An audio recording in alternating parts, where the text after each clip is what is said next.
المشاهدين متتبع بين سبورتس، اهلا وسهلا ومرحبا بكم.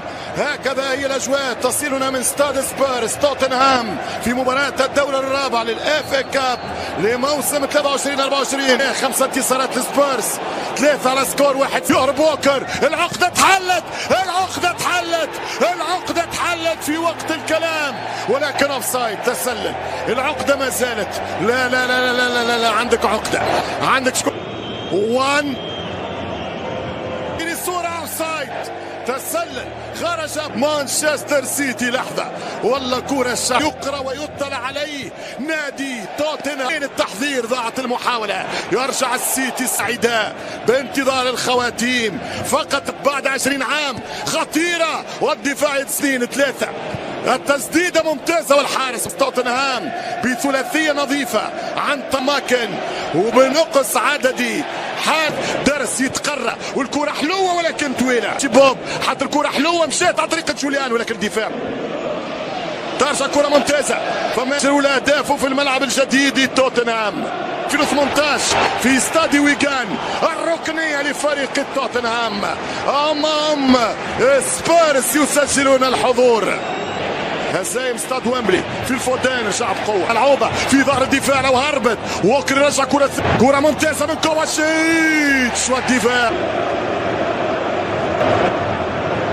عودها له المرة الثانية. فودان كيما جات، اللمسة خطيرة والجول والريت عالی. اسکار باب سمت چپ، سانتر انجام میشه روی دروازه. ما برای کدام بازیکن؟ به گواردیول مستقیم محوطه جریمه میاره در عرض. پاس برای ماتوکو، پاس خوب به دهانه دروازه. اودوگی یه لحظه جمع کرد، چه اشتباهی میکنه اونجا اودوگی، اما خودش میاد و جبران میکنه و یه خطا رو میگیره. نزدیک بود کار بده دست تاتنهام. سیتی کولوسفسکی به دنبال توپ هست، ضربه سر میاره پشت محوطه جریمه. 1-2 که میرفت اونجا انجام رو به زیبایی قطع کرد. اینجا بود که میندازن به دنبال توپ هست اونجا. ریچارد بعد از برخورد ورزشگاه زیبای تاتنهام هاتسپر میبینید که در جایگاه مخصوص حرکت رو آغاز کردن بازیکنان تاتنهام. توپی که می‌نازم داخل محوطه جریمه 1-2 که میرفت با تیمو ورنر انجام بده. ببینید چه زمانی با سکاوایی منچستر سیتی پاس عالی رو میندازه تیمو وردو. سیلوا رو به عقب، رودری ضربه نرم رو زد، دوباره برگشت داده میشه. اسکار باب میتونه شوت رو بزنه، اینقدر معطل کرد که راه رو برو بستن. اسکار باب با هم دیگه ببینیم اینجا رودری. اینم لحظه ای بود که شه زمین توپ رو در اختیار داره. یه پاس کاتبک، ضربه ای که میزن اونجا فیل فودن. توپ از کنار دروازه خطرناک به بیرون میره. 6 دقیقه زمان تلف شده برای نیمه اول اعلام میشه. فیکاپ 3 دیدار دیگر هم برگزار شده. لحظات دیگر آلوارز بنتانکور توپ رو انداخت جلو پای آلوارز که در همین لحظه پولتیرنی سوت پایان نیمه اول رو. کوین دی بروینه هم بلند شده و داره گرم میسونه به کوواچیچ. یه پاس تو در رو میندازه اونجا، پوشش میده در عرض. برناردو سیلوا یه پاس رو میندازه برای فودن. پس اسکار باب سانتر روی دروازه، یه موقعیت، ضربه ای که میزنه. چه تکلی زد اونجا میکی فاندفن.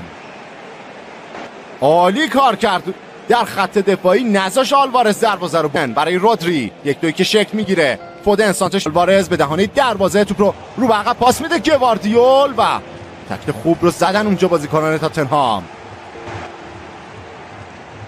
توپ رو جلو میبره، پاس رو میندازه برای برنان جانسون که از بهترین فرصت های راه میندازه کولوسفسکی رو، اما پرو سانتر انجام میده روی دروازه. پرتاب انجام بشه. اینجا بود که ورنر، اینجا بود که زد پای چهره گریلیش رو هم میبینید. یه خوشوبشی هم داشت با لو. میاد گوشه محوطه جریمه، تیمو ورنر میاره در عرض، سانتیک کرده برنان جانسون. یه موقعیت به دهانه دروازه پاس برای کولوسفسکی. واکر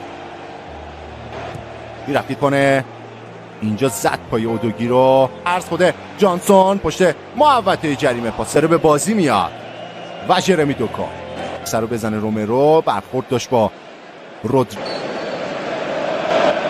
ضربه خطا رو بالا میرفت که به توپ برسه، سر میخوره گوشه زمین و چپ توپ رو ارسال میکنه روی دروازه. از رو پورو سانت بلندش روی دروازه، خیلی جانسون ارسال روی دروازه برمیگرده. سانت روی دروازه یه لحظه اشتباه ببینیم اینجا اومد توپ رو جمع بکنه، از دستش رها شد. سانت روی دروازه و رودری پاس برای اینجا بود که زد پای فودن، پای فندفن. ببینیم توپ کورنر میره یا نه. یه فقط تعادل فندفن رو به هم زد کوین دی بروینه. محوطه جریمه اودوگی یه سر توپ زد برای جرمی دوکو، در مقابلش پورو حضور داره، رو جلو میبره. سانتی که میاره روی دروازه، توپ رو برفش رفته. تکل عالی از کریستیان رومرو، اما یک اودوگی. برناردو سیلوا سانت از برناردو سیلوا، یه سر توپ قشنگ، توپ میرسه به فودن، پاس روی دروازه اشتباه میکنن اونجا، یه ضربه و که جمع میکنه ویکاریو. درست جایی رفت که ویکاریو حضور داشت، شانس آورد. یه لحظه اشتباه، چه جایی توپ رو لو میدن. کوین دی بروینه کجا زد؟ چی کار کرد کوین دی بروینه؟ موقعیت باد آورده ای که به راحتی از دست رفت برای سیتی. باز هم هویبیرگ بود که اشتباه کرد. پاس عالی فودن، زرنر توپ رو میاره داخل محوطه جریمه. چقدر خوب سرعت بالای کایل واکر، دقیقه 83. یه ضربه با سرعت بالا داخل محوطه جریمه، ضربه که اینجا بود که ضربش رو به سمت توپ در اختیار دی بروینه هست. یه موقعیت، ضربه‌ای که زده دقیقه. سانت بلند روی دروازه، یه لحظه اشتباه و گل. گلو میزنه ناتاناکه. چه دقیقه‌ای دروازه تاتنهام باز شد. حالا حساب کار 1-0 به سود منچستر سیتی هست. یک گل بی‌نظیر. اعتقاد دارن که خطا بر روی ویکاریو باید اعلام میشه.